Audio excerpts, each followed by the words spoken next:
Good evening all of you. कैसे हैं आप लोग? देखिए, आज फिर आपके बीच में प्रेसिडेंट की हम बात कर रहे थे, राष्ट्रपति की, संघीय कार्यपालिका की, और हमने बात कर ली थी राष्ट्रपति की कार्यपालिका संबंधी शक्तियों पर। आज का जो हमारा बिंदु रहेगा वो रहेगा राष्ट्रपति की व्यवस्थापिका संबंधी शक्तियाँ। तो आप सभी हेडिंग डाल लीजिए, राष्ट्रपति महोदय की व्यवस्थापिका संबंधी शक्तियाँ।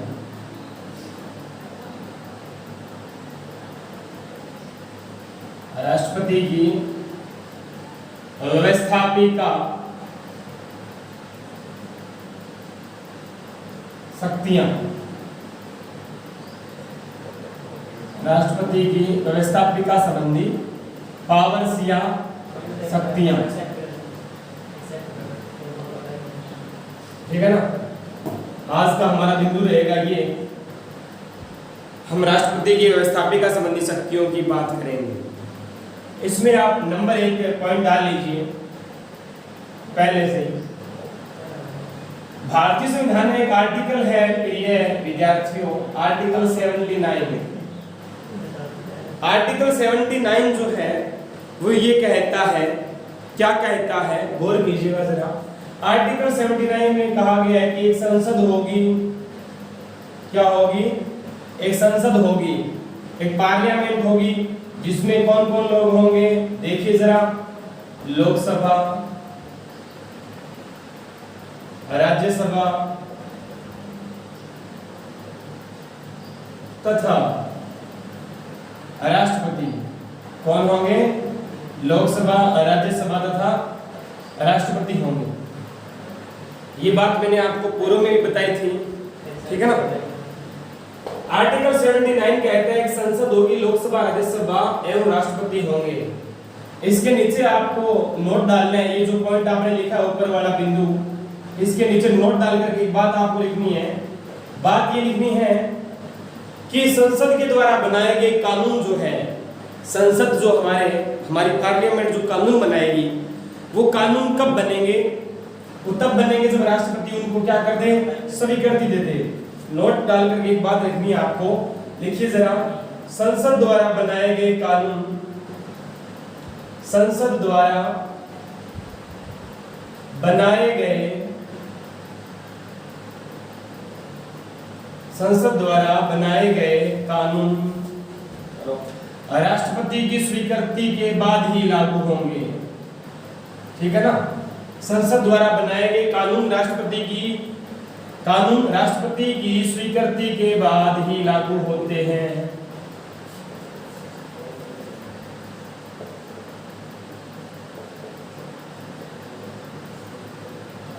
राष्ट्रपति की स्वीकृति के बाद ही लागू होते हैं। नोट कीजिएगा जरा। आर्टिकल 79 कहता है एक संसद होगी, एक पार्लियामेंट होगी, जिसमें कौन कौन होंगे? लोकसभा, ठीक है ना, राज्यसभा और राष्ट्रपति होंगे। संसद द्वारा बनाए गए कानून, तब तक कानून नहीं बनेंगे। क्या सुन रहे हैं आप मेरी बात? संसद के द्वारा जो बनाए गए कानून है वो तब तक लागू नहीं होंगे, तब तक कि जब तक राष्ट्रपति उन पर परमिशन न दे, उन पर सिग्नेचर न कर दे, उनको वेरीफाई न कर दे। एक नोट और डाल के लिखिएगा जरा, 2 नंबर नोट डाल करके लिख लीजिए। राष्ट्रपति जो है वो लोकसभा में प्रोटेम स्पीकर की नियुक्ति करते हैं। आप कहोगे ये बीच में क्या मामला आ गया, है ना? राष्ट्रपति लोकसभा में प्रोटेम स्पीकर, हेडिंग डाल लीजिए ढंग से, राष्ट्रपति लोकसभा में प्रोटेम स्पीकर की नियुक्ति करते हैं। आप सोच रहे होंगे ये प्रोटेम स्पीकर क्या मामला है ना? प्रोटेम स्पीकर जो है वो लोकसभा का अस्थायी अध्यक्ष होता है। क्या होता है? लोकसभा का अस्थायी अध्यक्ष होता है।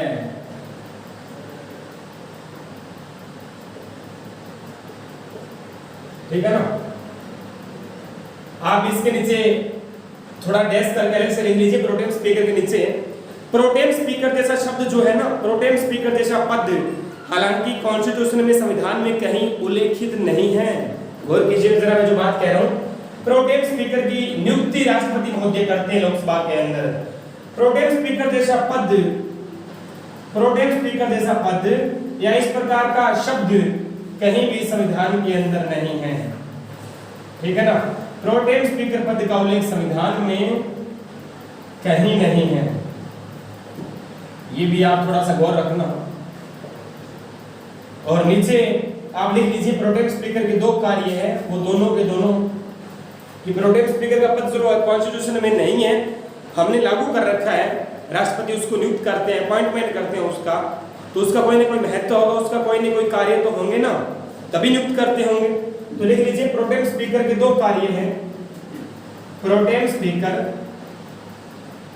के दो कार्य हैं,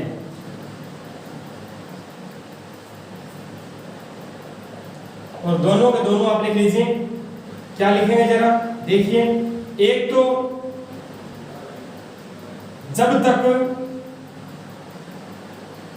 लोकसभा का स्थायी अध्यक्ष नहीं बन जाता, जब तक लोकसभा का स्थायी अध्यक्ष इलेक्शन होने के बाद, जब तक लोकसभा का अध्यक्ष कोई स्थायी अध्यक्ष बनकर आता है, तब तक वह लोकसभा की अध्यक्षता करता है।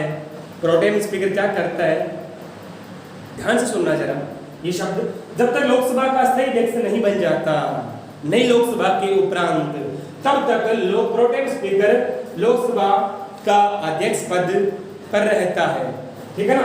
जब तक लोकसभा का स्थायी अध्यक्ष नहीं बन जाता, तब तक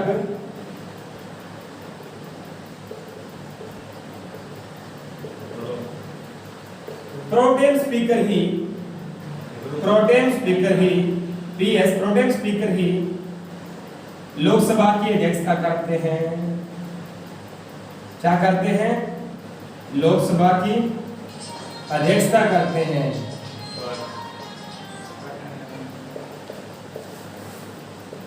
गौर कीजिएगा जरा। नंबर 2 बात, लोकसभा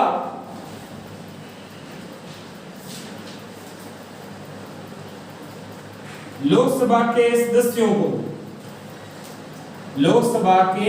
सदस्यों को शपथ दिलाते हैं। ध्यान से सुनना जरा, लोकसभा के सदस्यों को शपथ दिलाते हैं। जब नए लोकसभा सदस्य आते हैं, उनको शपथ दिलाने का काम कौन करते हैं, प्रोटेम स्पीकर करते हैं। कौन करते हैं रे, प्रोटेम स्पीकर करते हैं। ये तो थी एक नंबर बात। 79 आर्टिकल कहता है कि एक पार्लियामेंट होगी जिसमें लोकसभा, राज्यसभा, राष्ट्रपति होंगे। संसद द्वारा बनाए गए कानून तब तक लागू नहीं होंगे जब तक राष्ट्रपति क्या नहीं करते, उनको स्वीकृति नहीं देते। उसके बाद में राष्ट्रपति लोकसभा में प्रोटेम स्पीकर की नियुक्ति करते हैं।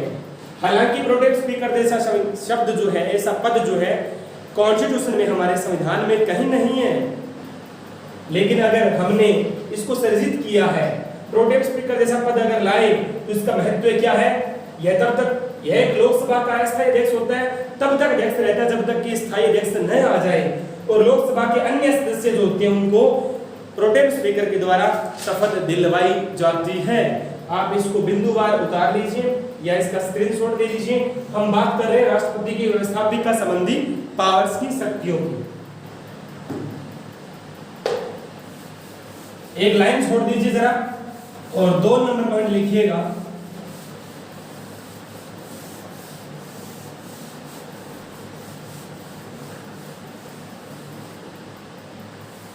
भारतीय संविधान का एक आर्टिकल है, प्रिय विद्यार्थियों, भारतीय संविधान का एक आर्टिकल है, आर्टिकल 85। हेडिंग डाल लीजिए जरा। हम प्रेसिडेंट महोदय की, राष्ट्रपति की व्यवस्थापिका संबंधी शक्तियों की बात आज कर रहे हैं। भारतीय संविधान का आर्टिकल है आर्टिकल 85। आर्टिकल 85 कहता है, क्या कहता है कि राष्ट्रपति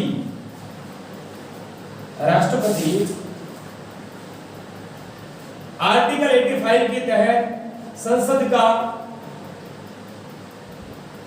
का अधिवेशन बुलाते हैं। गौर करना जो बात मैं बोल रहा हूं, यहां से बड़ा बारीकी से प्रश्न पूछा गया है कई बार परीक्षाओं के अंदर। राष्ट्रपति संसद का अधिवेशन बुलाते हैं।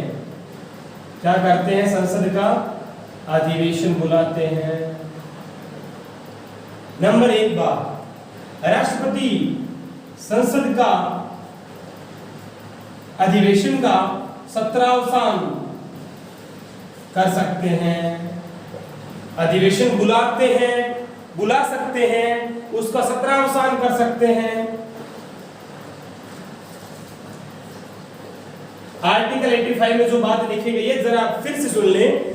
राष्ट्रपति संसद का अधिवेशन बुला सकते हैं या बुलाते हैं, उसको सत्रावसान कर सकते हैं, और राष्ट्रपति अगर चाहें तो आर्टिकल 85 के तहत, आर्टिकल 85 के तहत ही लोकसभा को भंग कर सकते हैं। राष्ट्रपति क्या कर सकते हैं? आर्टिकल 85 के तहत लोकसभा को भंग कर सकते हैं।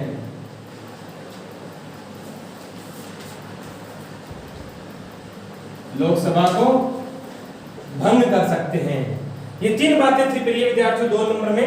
आप इसके नीचे नोट डालिएगा और लिखिएगा जो परीक्षा की दृष्टि से उपयोगी बातें हैं, जो अक्सर परीक्षा में पूछे जाने की जिनकी पूर्णतः संभावना बनती है, वो बातें करेंगे अपने आप। राष्ट्रपति संसद का अधिवेशन बुला सकते हैं, बुलाते हैं, उसका सत्रावसान कर सकते हैं। किसकी बात कर रहा हूं मैं? संसद के अधिवेशन की बात कर रहा हूं, संसद के अधिवेशन के सत्रावसान की बात कर रहा हूं। लेकिन भंग किसको कर सकते हैं? केवल लोकसभा को राष्ट्रपति भंग कर सकते हैं। क्या कर सकते हैं? लोकसभा को भंग कर सकते हैं। अब सुनिए, एक नीचे वाली लाइन में आप नोट डाल के लिखिए, ये जो अधिवेशन है राष्ट्रपति महोदय, लिखिए जरा नीचे वाली लाइन में जरा, मंत्री परिषद की सलाह पर, मंत्री परिषद की सलाह या परामर्श पर, मंत्री परिषद की सलाह या परामर्श पर ही अधिवेशन बुलाए जाते हैं। मंत्री परिषद की सलाह या परामर्श पर ही अधिवेशन बुलाए जाते हैं।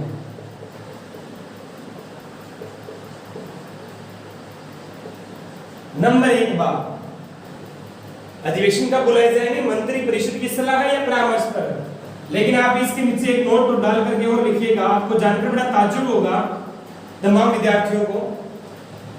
इसमें आपसे मैं एक प्रश्न पूछूंगा कि क्या मंत्री परिषद की सलाह या परामर्श पर बुलाना अनिवार्य है? राष्ट्रपति इनकार कर सकते हैं या राष्ट्रपति स्वेच्छा से भी बुला सकते हैं अपनी? तो सुनिएगा, राष्ट्रपति को ऐसी मंत्री परिषद, राष्ट्रपति को ऐसी मंत्री परिषद जो लोकसभा में अपना बहुमत खो चुकी है, ठीक है ना, राष्ट्रपति को ऐसी मंत्री परिषद जो अपना बहुमत खो चुकी है या खो सकती है। 2 बातें हैं, सुनना जरा, ऐसी मंत्री परिषद जो अपना बहुमत खो चुकी है, ठीक है ना, संसद के अंदर ऐसी मंत्री परिषद जो अपना बहुमत खो चुकी है या खो सकती है। अगर राष्ट्रपति को संदेह हो भी ये तो बहुमत खो सकती है, या तो बहुमत खो चुकी है या खो सकती है, ऐसी मंत्री परिषद की सलाह को मानना राष्ट्रपति के लिए अनिवार्य नहीं है। सलाह को मानना अनिवार्य नहीं है।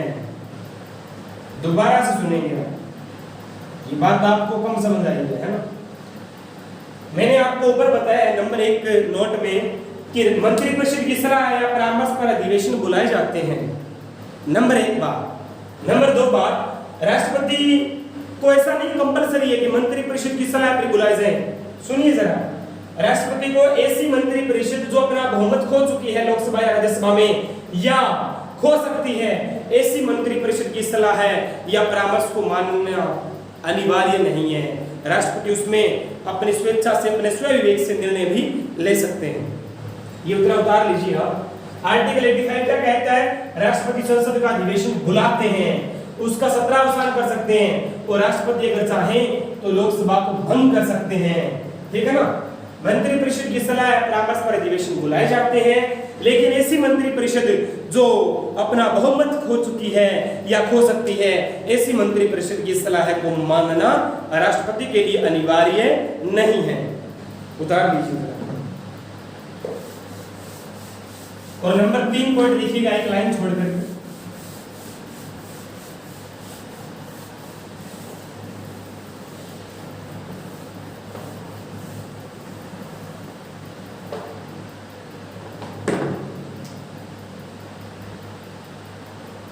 हेडिंग डाल लीजिए आर्टिकल 86, ये 3 नंबर पॉइंट है।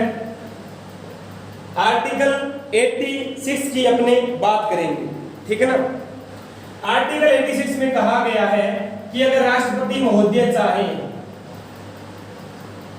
राष्ट्रपति महोदय आर्टिकल 86 के तहत, राष्ट्रपति महोदय आर्टिकल 86 के तहत संसद को, अरे मार्कर कहां है दूसरा, संसद को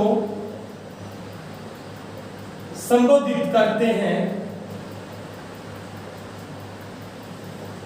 राष्ट्रपति महोदय आर्टिकल 86 के तहत संसद को संबोधित करते हैं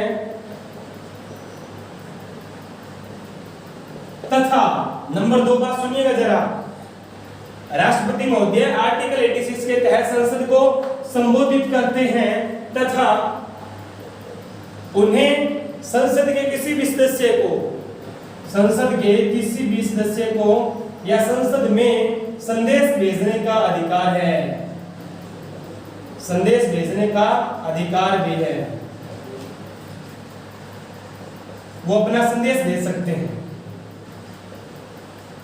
नंबर 1 बात, राष्ट्रपति महोदय संसद को संबोधित करते हैं, अगर राष्ट्रपति महोदय चाहे तो वह संदेश भेज सकते हैं, ठीक है ना। ये दोनों बातें आप नोट कर लें और फिर सुन लीजिए। राष्ट्रपति संबोधित करते हैं, नोट डालिएगा नीचे वाले लाइन में आप, राष्ट्रपति का जो अभिभाषण होता है, ठीक है ना, जब राष्ट्रपति संसद को संबोधित करते हैं, वो जो स्पीच होता है राष्ट्रपति महोदय का, राष्ट्रपति महोदय का जो अभिभाषण होता है, अरे गौर करके सुनना ये बात, ये प्रतियोगी परीक्षाओं के लिए बड़ी महत्वपूर्ण बात है। राष्ट्रपति का अभिभाषण, राष्ट्रपति का जो अभिभाषण है प्रिय विद्यार्थियों, वो मंत्री परिषद के द्वारा तैयार किया जाता है। राष्ट्रपति का अभिभाषण मंत्री परिषद के द्वारा तैयार किया जाता है। राष्ट्रपति का अभिभाषण मंत्री परिषद के द्वारा तैयार किया जाता है। नंबर 1 बात, ठीक है ना। नंबर 2 बात लिखिएगा आप इसी में, राष्ट्रपति का अभिभाषण, राष्ट्रपति संबोधित करेंगे संसद को 86 के तहत, ठीक है ना, और राष्ट्रपति का जो अभिभाषण है वो मंत्री परिषद के द्वारा तैयार किया जाएगा। आगे लिखिएगा जरा इसी में, राष्ट्रपति महोदय जो है, राष्ट्रपति महोदय संसद का जो वर्ष का प्रथम अधिवेशन होता है, वर्ष का प्रथम तथा राष्ट्रपति महोदय जो संसद का वर्ष का प्रथम अधिवेशन होता है, एक तो वो और दूसरा कौन सा, लोकसभा के गठन के बाद जो प्रथम अधिवेशन होता है, प्रथम अधिवेशन,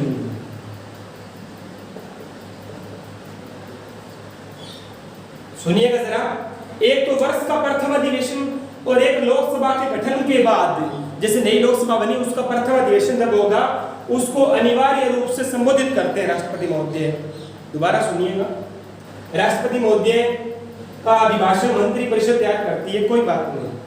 नंबर 2 बात, राष्ट्रपति महोदय वर्ष के प्रथम अधिवेशन और लोकसभा के गठन के बाद जो प्रथम अधिवेशन होता है उसको अनिवार्य रूप से संबोधित करते हैं। और नंबर 3 बात, जो बजट अधिवेशन होता है, बजट अधिवेशन या बजट सत्र, उसको भी राष्ट्रपति अनिवार्य रूप से संबोधित करते हैं, ठीक है ना। बजट अधिवेशन को राष्ट्रपति अनिवार्य रूप से संबोधित करते हैं।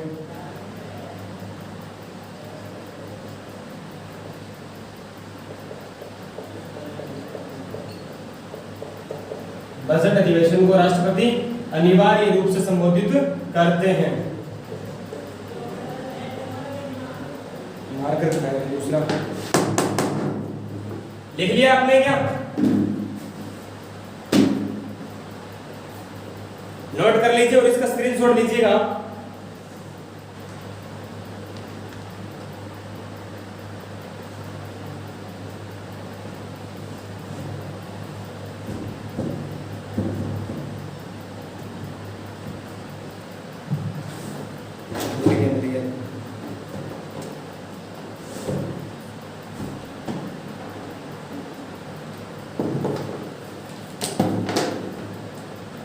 उतार लिया या स्क्रीनशॉट ले लेंगे।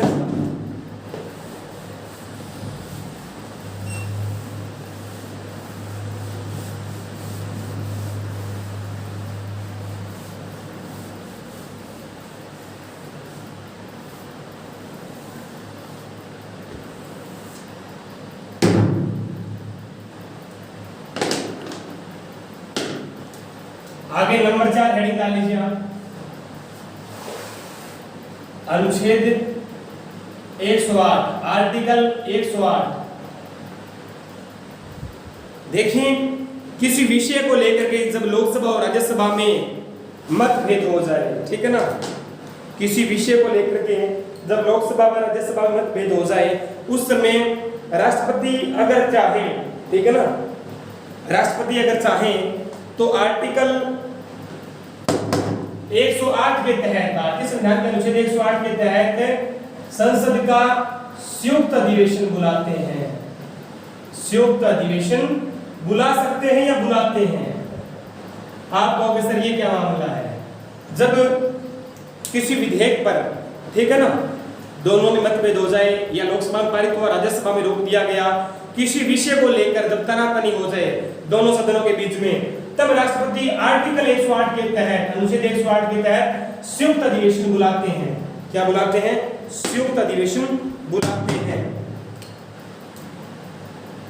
और इस संयुक्त अधिवेशन की जो अध्यक्षता है, पता ही होगा आपको, राजस्थान पुलिस से लेकर के और प्रत्येक प्रकार के एग्जाम में प्रश्न पूछा गया है। संयुक्त अधिवेशन की जो अध्यक्षता है वो कौन करते हैं? लोकसभा अध्यक्ष करते हैं। कौन करते हैं? लोकसभा अध्यक्ष के द्वारा संयुक्त अधिवेशन की अध्यक्षता की जाती है। ठीक है, आर्टिकल 108 में संयुक्त अधिवेशन का प्रावधान है। राष्ट्रपति महोदय अगर चाहे तो संयुक्त अधिवेशन आहूत कर सकते हैं, संयुक्त अधिवेशन बुला सकते हैं, और संयुक्त अधिवेशन की अध्यक्षता कौन करते हैं? लोकसभा अध्यक्ष करते हैं। आगे लिखिएगा जरा, सही डाल इसमें।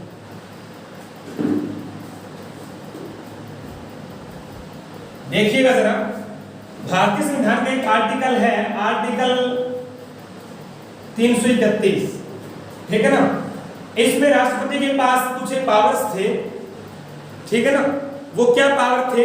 गौर कीजिएगा जरा।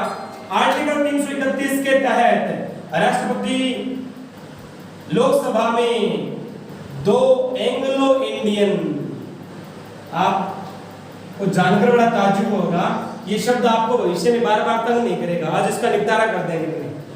आर्टिकल 331 के तहत 2 एंग्लो इंडियन सदस्य है। अगर लोकसभा में अंग्रेजी समुदाय का, एंग्लो इंडियन समुदाय का कोई सदस्य निर्वाचित नहीं हुआ, कोई सदस्य चुनाव जीत करके लोकसभा में नहीं पहुंचा, उस पोजीशन में, उस स्थिति में राष्ट्रपति के पास ये पावर था कि वो 2 एंग्लो इंडियन सदस्यों को लोकसभा में नॉमिनेट, लोकसभा में मनोनीत कर सकते थे। आर्टिकल 331 एंग्लो इंडियन के रिजर्वेशन की बात करता है। नंबर 2 बात, राष्ट्रपति के पास पावर था कि अगर लोकसभा में एंग्लो इंडियन समुदाय का कोई सदस्य निर्वाचित होकर नहीं आया है तो क्या कर सकते हैं? वो 2 सदस्यों को मनोनीत कर सकते हैं। लेकिन हाल ही में आपको पता होगा 126वां संविधान संशोधन विधेयक लाया गया था। 126वां संविधान संशोधन विधेयक, अगर इस पर बारीकी से चर्चा करेंगे अपने तो कम से कम 40 मिनट चाहिए अपने को उस पर, ठीक है ना। अपने अलग से टॉपिक रहेंगे संविधान संशोधन, तब इसकी बात करेंगे कि ये चर्चा में क्यों रहा। पिछले 4 से 5 माह पहले ये बात है प्रिय विद्यार्थियों, फरवरी की, ठीक है ना। 126वां संविधान संशोधन विधेयक, इसके द्वारा आपको पता होगा SC/ST का जो रिजर्वेशन था, कहां पर? सुनिए जरा, लोकसभा के अंदर SC/ST का रिजर्वेशन था वो तो 10 साल के लिए बढ़ा दिया गया, लेकिन ये जो एंग्लो इंडियन समुदाय का जो रिजर्वेशन था, जो लोकसभा में आरक्षण था, वो क्या कर दिया गया? समाप्त कर दिया गया है। क्या कर दिया गया है? हटा दिया गया है। अब एंग्लो इंडियन समुदाय के सदस्य लोकसभा में नॉमिनेट, लोकसभा में मनोनीत नहीं होंगे। पहले ये पावर था। आप इसको थोड़ा सा हाईलाइट कर लेना, नोट डाल करके, कि 126वें संविधान संशोधन विधेयक के द्वारा एंग्लो इंडियन समुदाय का रिजर्वेशन, लोकसभा में आरक्षण समाप्त कर दिया गया है। और SC/ST का लोकसभा के अंदर आरक्षण रिजर्वेशन 10 वर्ष के लिए और बढ़ा दिया गया है। पहले 70 वर्ष था ये, अब 80 वर्ष कर दिया गया है। उतार लीजिए।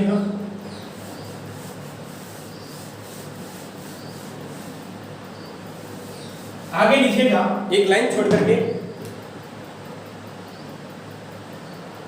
अनुच्छेद 80 और ब्रैकेट में करना 3 भारतीय संविधान के आर्टिकल 83 कह सकते हो, ब्रैकेट में 3 कि राष्ट्रपति जो है भारतीय संविधान के अनुच्छेद 83 के तहत राज्यसभा में, इसमें राज्यसभा में 12 सदस्यों को मनोनीत करेगा। 12 सदस्यों को क्या करेंगे? मनोनीत करेंगे। ठीक है ना? राष्ट्रपति भारतीय संविधान के आर्टिकल 83 के तहत क्या करेंगे? 12 सदस्यों को मनोनीत करेंगे। क्या करेंगे? मनोनीत। लेकिन वो लोग कौन होंगे ये भी सुन लीजिए आप जरा, सही डालिए। ठीक है ना? वो कौन होंगे? साहित्य, कला, विज्ञान व समाज सेवा। गौर कीजिएगा सभी तमाम विद्यार्थी, देखिए राष्ट्रपति के द्वारा जो 12 सदस्य राज्यसभा में नॉमिनेट किए जाते हैं वो कुल कितने क्षेत्रों के होते हैं? आपसे क्षेत्र पूछे जा सकते हैं। ये कुल कितने क्षेत्रों के होते हैं? 4 क्षेत्रों के। वहां आपको खेल भी दिया जा सकता है ऑप्शन में।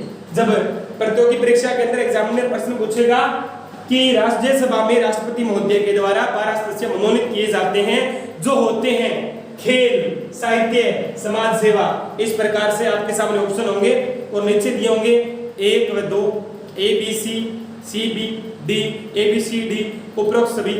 इस प्रकार का प्रश्न बनेगा। तो आप इनका आंसर रेखा लगा लें। केवल 4 क्षेत्र है ये, साहित्य, कला, विज्ञान व समाज सेवा।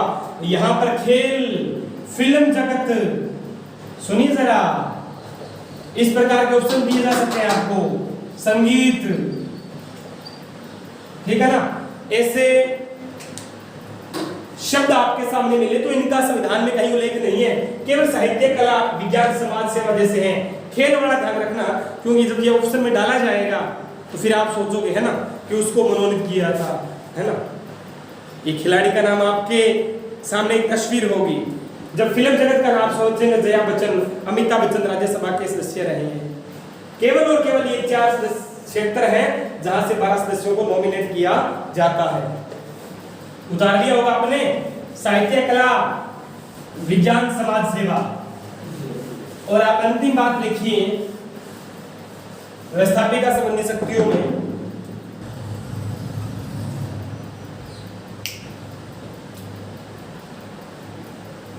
देखिए, अब जो अंतिम बात हम पढ़ेंगे व्यवस्थापिका संबंधी शक्तियों में कि राष्ट्रपति महोदय संसद द्वारा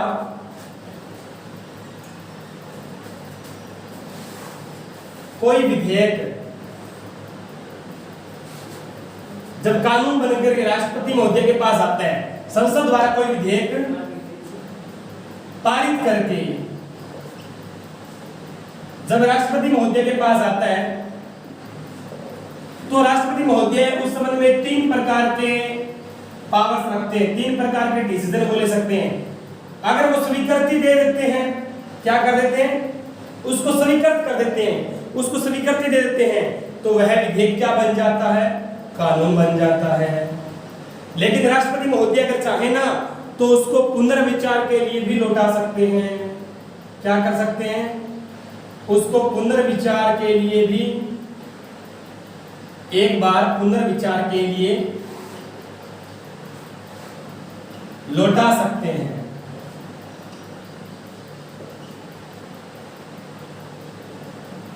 ये तो 2 नंबर बात। संसद के द्वारा कोई विधेयक जब पारित होकर के टेबल पे जाता है राष्ट्रपति महोदय की, अगर उन्होंने स्वीकृति दे दी तो वह विधेयक क्या बन गया?